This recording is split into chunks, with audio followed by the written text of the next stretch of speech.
My name is Jake, and I thought I had the perfect marriage. I thought I knew my wife Sarah better than anyone in this world. I was wrong about everything. It started on a Tuesday night when Sarah came home from her book club. She walked through our front door with that same bright smile she always wore, the one that made me fall in love with her 8 years ago. Her hair was a little messy, and she smelled like perfume. Not her usual perfume, though. Something different. Something expensive. "How was book club, honey?" I asked from the couch where I was watching TV. "Oh, you know, same old drama with the ladies," she laughed, kicking off her heels. "Margaret and Lisa got into another fight about the book choice. I swear those two hate each other." She kissed my forehead and headed upstairs to shower. Nothing seemed weird. Nothing felt wrong. But something was different. I just could not put my finger on it. The next morning, I was doing laundry when I found it. A small piece of paper in the pocket of the dress she wore to book club. At first, I thought it was just a receipt from the grocery store or something. But when I unfolded it, my heart stopped. Hotel Grandview, room 237, one-night stay, $189.99. The date was yesterday, the same day as her book club. I stared at that receipt for what felt like hours. My hands were shaking. My mouth went dry. There had to be some explanation. Maybe she was planning a surprise for our anniversary next month. Maybe she was helping a friend who needed a place to stay. Maybe it was not even hers. But deep down in my gut, I already knew the truth. I just was not ready to accept it yet. I heard Sarah's car pull into the driveway. She was coming home from her morning yoga class, another activity she had started doing recently. Another new hobby that kept her away from home more and more. I shoved the receipt into my wallet and tried to act normal. But when she walked through the door in her tight yoga pants and sports bra, looking absolutely gorgeous, all I could think about was that hotel receipt. "Good morning, baby," she said, giving me a quick kiss on the lips. "How did you sleep?" "Fine," I lied. "How was yoga?" "Amazing. Jenny taught this new flow that really worked my core. I am getting so much stronger." She grabbed a water bottle from the fridge and chugged it down. "I think I'm going to start going twice a week instead of once. Twice a week. More time away from home. More opportunities for hotel visits." "That sounds great," I said, hating how fake my voice sounded. Sarah did not notice. She was already checking her phone, scrolling through messages with a little smile on her face. The same smile she used to give me when I texted her sweet things during the day. "I need to shower," she announced, heading upstairs. "Book club tonight, so I will probably be late again. Do not wait up." Book club. Again, on a Wednesday this time instead of Tuesday. Since when did book clubs meet twice a week? After she left for work, I sat in our kitchen staring at that hotel receipt. I kept reading it over and over, hoping the words would change, hoping I was reading it wrong. But it stayed the same. Hotel Grandview, room 237, one-night stay, $189.99. I knew I should just ask her about it. We had always been honest with each other. At least I thought we had. But something stopped me. Maybe I was scared of the answer. Maybe I already knew what she would say. She would have some perfect explanation that would make me feel stupid for even asking. Instead, I did something I never thought I would do. I called the hotel. "Hotel Grandview, how can I help you?" "Hi, I was wondering if you could help me with a billing question. My wife stayed there Tuesday night, and I just want to make sure the charge is correct." "Of course, sir. What name was the reservation under?" My heart was pounding so hard I thought the person on the phone could hear it. "Sarah Collins. Let me check for you. Yes, I see the reservation. Room 237. Checked in at 6 p.m., checked out at 11 a.m. The charge was $189.99 for one night. Is there a problem with the billing?" 6 p.m. Sarah left for book club at 5:30. She told me it started at 6. She told me it would be over by 9. But she checked into a hotel at 6 p.m. and did not check out until 11 a.m. the next morning. "No problem," I managed to say. "Thank you." I hung up the phone and threw up in our kitchen sink. My wife had lied to me. My wife had spent the night in a hotel room. My wife was cheating on me, but I still needed proof. Real proof. Because part of me still hoped I was wrong.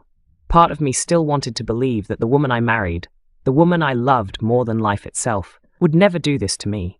That night, I pretended to go to bed early while Sarah got ready for her book club. I watched her through our bedroom mirror as she put on makeup in the bathroom. She was trying harder than usual. More foundation, darker eye makeup, redder lipstick. She looked incredible. She was getting dressed up for someone else. "See you later, honey," she called out as she headed downstairs. "Love you. Love you too," I whispered to the empty room. But for the first time in 8 years, I could not sleep that night. I was not sure if that was true anymore. Every time I closed my eyes, I saw that hotel receipt. Every time I started to drift off, I heard Sarah's voice saying, "Love you too," as she walked out the door to meet another man. At 2 a.m., I was still wide awake when I heard her car in the driveway. She came upstairs quietly, trying not to wake me. I pretended to be asleep as she slipped into bed next to me. She smelled like that same expensive perfume again. And something else. Something that made my stomach turn. The next morning, Sarah was extra affectionate. She made me coffee, kissed me longer than usual, and kept touching my arm while we talked. It felt fake, like she was trying to make up for something, like she was covering her guilt with fake sweetness. "I had so much fun at book club last night," she said, buttering her toast. "We talked about this amazing romance novel. Very steamy." She winked at me. "Maybe I should try some of those moves on you." The words hit me like a punch to the gut. Was she talking about things she learned from a book, or things she did in that hotel room? After Sarah left for work, I made a decision. I was going to find out everything. I was going to become a detective in my own marriage. I hated myself for it, but I had to know the truth. First, I checked our bank account online. I never really looked at the statements before because I trusted Sarah completely. She handled most of our finances, and I just assumed everything was normal. But now I looked at every single charge from the past 3 months. What I found made me sick. Hotel charges. Lots of them. Always on Tuesday and Wednesday nights. Always the same amount. $189.99. Going back 3 months. 12 hotel stays that I knew nothing about. But that was not the worst part. There were restaurant charges too. Expensive restaurants. Places Sarah and I never went because we always said they were too fancy and overpriced. But apparently Sarah was going there. Just not with me. Nordstrom, $500. Sephora, $200. Victoria's Secret, $150. New clothes, new makeup, new underwear. All things she never showed me. All things she was buying for someone else to see. My hands were shaking as I printed out 3 months of bank statements. The evidence was right there in black and white. My wife was living a double life and spending our money to do it. Next, I did something that felt completely wrong, but I had to do it anyway. I checked her phone records online. We shared a family plan, so I had access to all the phone numbers she called and texted. There was one number that showed up constantly, multiple times every single day. Long phone calls that lasted hours. Text messages sent at all hours of the night. Even on weekends when she was home with me, I wrote down the number and stared at it. This was him. This was the other man. The one my wife was sneaking around with. The one she was spending our money on. The one she was sleeping with in hotel rooms while telling me she was at book club. I called the number. It rang 3 times before someone picked up. A man's voice. Deep and smooth. The kind of voice that probably made women weak in the knees. "Hello?" I hung up immediately, but I had heard enough. It was real. There really was another man. I spent the rest of the day feeling like I was going crazy. Part of me wanted to confront Sarah the minute she walked through the door. Part of me wanted to pack my bags and leave without saying a word. But mostly, I just felt numb. Like I was watching someone else's life fall apart instead of my own. When Sarah came home from work, she was in an amazing mood. She was practically glowing. She hummed while making dinner and kept smiling at her phone when she thought I was not looking. "You seem happy today," I said, trying to keep my voice normal. "I am," she said, stirring the pasta sauce. "I just feel like everything in my life is exactly where it should be. Like I am finally living my best life." Her best life, while destroying mine. "That's great, honey," I lied. "I am happy that you are happy." She came over and wrapped her arms around me from behind while I sat at the kitchen table. For a second, it felt like old times, like we were still the couple who used to laugh together and plan our future together. But then I remembered the hotel receipts and the phone calls and the expensive dinners, and her touch felt like fire on my skin. "Jake, can I ask you something?" Sarah said, still holding me. My heart stopped. Did she know that I knew? Was she going to confess everything? Of course. "How would you feel about me taking a girls' trip next month? Jenny from yoga class invited me to go to Vegas with her and a few other ladies, just for a long weekend." Vegas, with Jenny from yoga class. Another lie. I was sure of it. "That sounds fun," I heard myself saying. "You deserve a break." "Really? You would not mind me being gone for 4 days?" 4 days in Vegas. 4 days of hotel rooms and fancy dinners and God knows what else.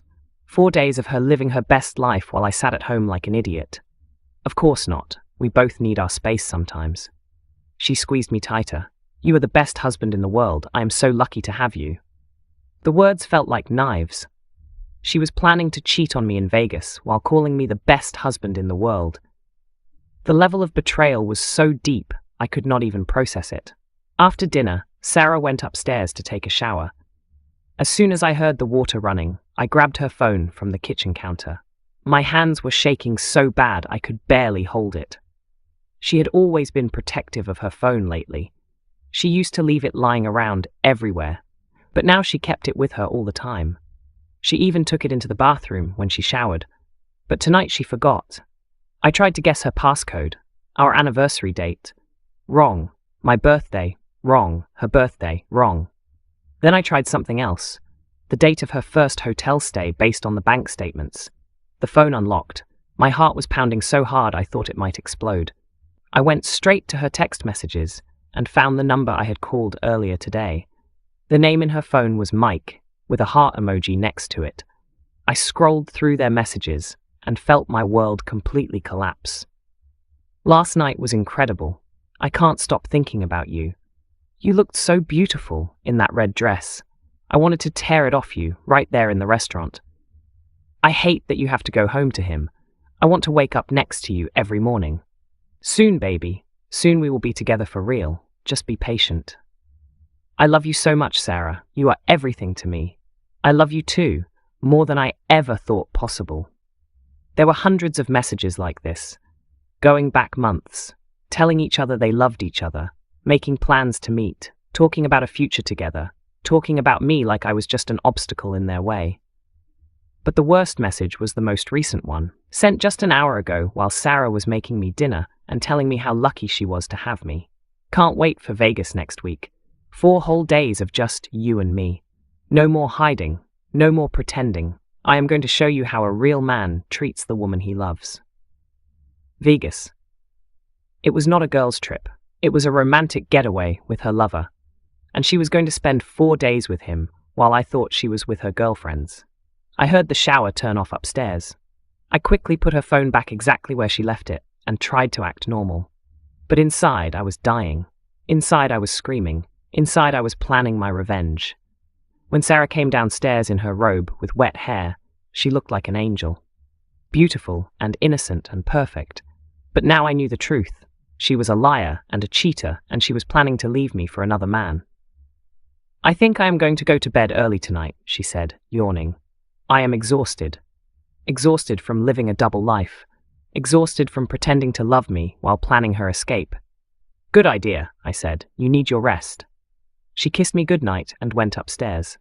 I sat in our living room until 3 a.m., staring at the ceiling and planning my next move. I had all the evidence I needed now. I knew about Mike. I knew about Vegas. I knew about everything. But I was not going to confront her yet. Not until I had everything planned out perfectly. She thought she was so smart, sneaking around behind my back. She thought I was just a stupid husband who would never figure it out. She was wrong. Dead wrong. And by the time I was done with her, she would realize that the biggest mistake of her life was underestimating me. The next few days were torture. I had to sit across from Sarah at breakfast, watch her get ready for work, listen to her talk about her day, all while knowing she was planning to run away with another man. Every smile felt like a slap in the face. Every "I love you" felt like a knife in my back. But I was good at pretending. Maybe too good. Sarah had no idea that I knew anything. She kept up her act perfectly, and I kept up mine even better. On Friday morning, I made a decision that would change everything. I called in sick to work and drove to the address I found online for Mike Henderson. Yes, I had figured out his last name by cross-referencing the phone number with social media.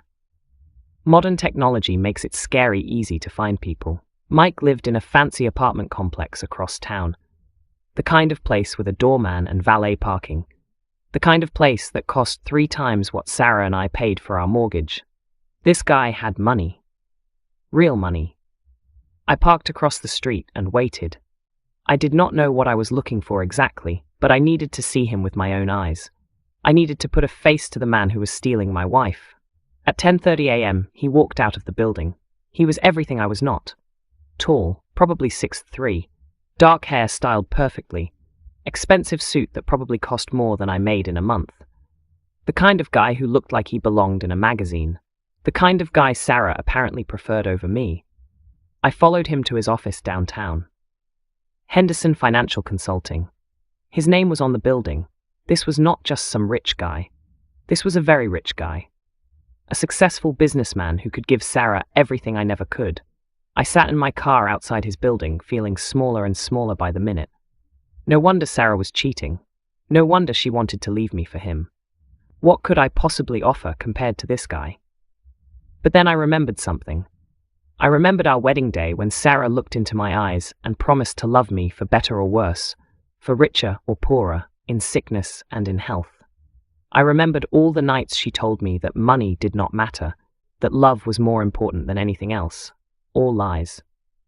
All of it was lies. I drove home and did something I should have done days ago. I called a private investigator.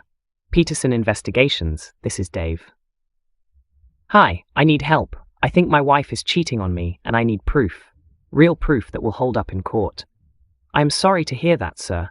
How much proof do you have so far? I told him everything. The hotel receipts, the bank statements, the text messages, the Vegas trip. By the time I finished, Dave was whistling low under his breath. Sounds like you already have plenty of evidence, but I understand wanting professional documentation. When do you want to start? Now. Today. I need everything you can find on both of them. I need photos, videos, financial records, everything. This is going to cost you. Full surveillance, background checks, forensic accounting. We're talking $5,000 minimum. $5,000. Money Sarah and I did not really have. Money that should go toward our mortgage or our future. But what future? She was planning to leave me anyway. Do it, I said. Dave started surveillance that afternoon. Within 24 hours, he had already sent me photos that made me want to punch a wall. Sarah leaving work early to meet Mike at an expensive restaurant. Sarah and Mike walking hand in hand through a park like a real couple. Sarah and Mike kissing passionately outside his apartment building. Sarah looking happier than I had seen her look in years. But the worst photo was the last one. Sarah and Mike coming out of a jewelry store together. She was holding a small bag, and he had his arm around her waist. They were both smiling, like they had just made the most important purchase of their lives. I called Dave immediately. What jewelry store was that? Cartier downtown, the fancy one. I could not get close enough to see what they bought, but judging by the bag size, it was probably a ring. A ring. Mike was going to propose to my wife who was already married to me, my wife who was planning to divorce me, to marry another man. I hung up the phone and screamed into a pillow until my throat was raw. That night at dinner, Sarah could barely contain her excitement about something. She kept checking her phone and smiling. She kept touching her purse like there was something precious inside it. You seem distracted tonight, I said, cutting my steak. Just excited about Vegas, she said quickly. Jenny sent me the hotel information today. It looks amazing. Another lie. I knew there was no Jenny. I knew there was no girls' trip. I knew she was going to Vegas to get engaged to another man while I sat at home like an idiot. Can I see the hotel? I asked casually. Maybe I can get some ideas for our next vacation. For just a second, Sarah looked panicked. Oh, Jenny has all the details on her phone. I did not save the information, but I will show you pictures when I get back. Lie after lie after lie. How had I never noticed before how bad she was at lying? Or maybe she had just gotten lazy because I trusted her so completely. After dinner, Sarah went upstairs to organize her closet. I knew she was really packing for Vegas, packing sexy outfits for her romantic getaway with Mike, maybe even packing a special dress to wear when he proposed. I waited until she was busy upstairs, then I did something that felt like crossing a line I could never uncross. I went through her purse. The Cartier bag was right there on top. Inside was a small velvet box. My hands were shaking as I opened it. It was the most beautiful engagement ring I had ever seen. A massive diamond surrounded by smaller diamonds, the kind of ring that probably cost more than I made in a year. The kind of ring I could never afford to buy Sarah, even if I saved for a decade. There was a note inside the box, written in Mike's handwriting. Sarah, you are the love of my life. I cannot wait to make you my wife. Say yes in Vegas and make me the happiest man alive. All my love forever, Mike. I read that note 5 times before the words really sank in. Mike was going to propose to Sarah in Vegas. Sarah was going to say yes. Sarah was going to come home from her fake girls' trip, engaged to another man while still married to me. The level of betrayal was so deep, I could not even process it. This was not just cheating. This was not just an affair. This was Sarah planning to completely destroy my life while pretending to love me. I put the ring back exactly where I found it and went upstairs. Sarah was in our bedroom trying on different outfits. "What do you think of this dress?" she asked, holding up a red cocktail dress I had never seen before. Too much for a girl's trip? It was the same red dress from the text messages, the one Mike said he wanted to tear off her body. "It's beautiful," I said. "You will look amazing." She smiled and gave me a kiss. "You are so sweet. I love you so much, Jake." I love you so much, Jake. While holding a dress she bought to seduce another man, while planning to get engaged to another man, while getting ready to divorce me and take half of everything I owned. That night I lay in bed next to my wife and planned her destruction. She thought she was so smart. She thought she had everything figured out. She thought she could have her cake and eat it too. But I knew something she did not know. I knew about Mike. I knew about the ring. I knew about Vegas. And I was going to use all of that knowledge to make sure she lost everything. Sarah wanted to play games? Fine, I could play games too. And I was going to win. The next morning, Sarah was practically bouncing with excitement. Vegas was only 3 days away. 3 days until she thought she would be free to start her new life with Mike. "I have been thinking," I said over coffee. "Maybe I should plan a surprise for you while you are gone. Something special for when you get back." Sarah's face lit up. "Really? What kind of surprise?" "It's a surprise," I said with a smile, "but I think it will change everything between us." I was not lying. What I was planning would definitely change everything between us. Just not in the way she expected. Sarah kissed me goodbye before leaving for work. "I am so lucky to have a husband who loves me as much as you do." Lucky. She thought she was lucky. But her luck was about to run out. Because the surprise I was planning for her return from Vegas was going to be the shock of her life. And this time, I was going to be the one with all the power. I made another decision that would have seemed impossible just a week ago. I was going to confront Mike Henderson directly, not Sarah. Not yet. But I needed to look this man in the eye and understand exactly what kind of person would destroy someone's marriage without a second thought. Monday morning, I put on my best suit and drove to Henderson Financial Consulting. I walked into the lobby like I belonged there and told the receptionist I needed to speak with Mike about investment opportunities. "Do you have an appointment, sir?" "No, but I am considering moving some serious money, and I heard Mike Henderson is the best in the city." Money talks. 20 minutes later, I was sitting across from the man who was sleeping with my wife. Up close, Mike Henderson was even more impressive than I expected. Perfect teeth, expensive watch, confident handshake. The kind of man who probably never failed at anything in his life. The kind of man who took whatever he wanted without worrying about the consequences. "So Jake," he said, looking at the fake name I gave the receptionist. "Jake Wilson, right? Tell me about your investment goals." I almost laughed. Here I was using a fake name while he was screwing my wife behind my back. The irony was thick enough to cut with a knife. I am looking to make some major changes in my life, I said carefully. I want to secure my future and make sure I am protected from any unpleasant surprises. Smart man. You never know what life is going to throw at you. I always tell my clients to plan for the worst and hope for the best. Plan for the worst. Good advice. I wondered if Mike had planned for the worst-case scenario of a husband finding out about his affair. Tell me, Mike, what do you do when someone betrays your trust? When someone you thought was on your side turns out to be working against you? Mike leaned back in his chair. In business or in life? Both. In business, you cut your losses fast. You document everything, protect your assets, and make sure they cannot hurt you again. In life? He shrugged. Same thing, really. Life is too short to waste on people who do not respect you. Document everything.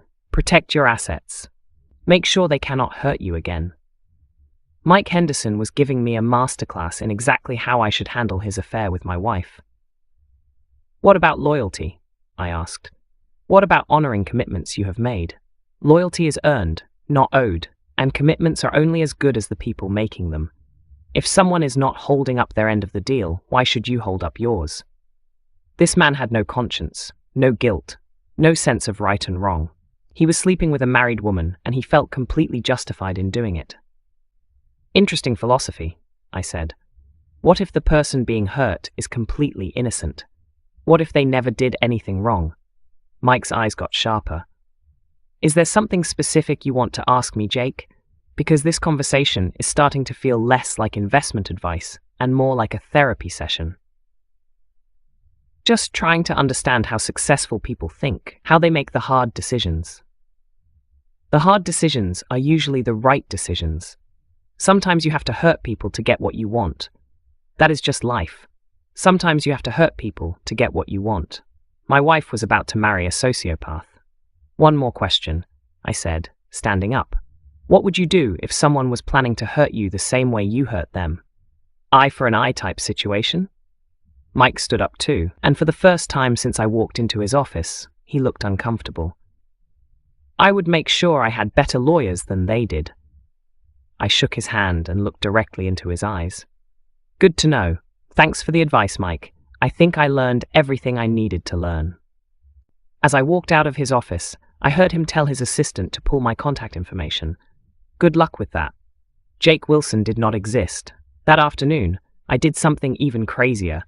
I called Mike's office and asked to speak with him again. Mike Henderson speaking. Mike, this is Jake Collins. Sarah Collins is my wife.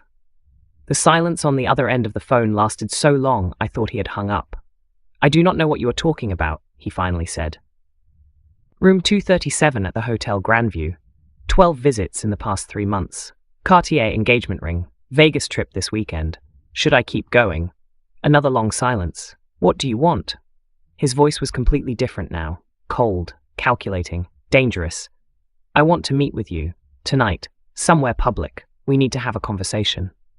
I do not think that is a good idea. I do not think you have a choice.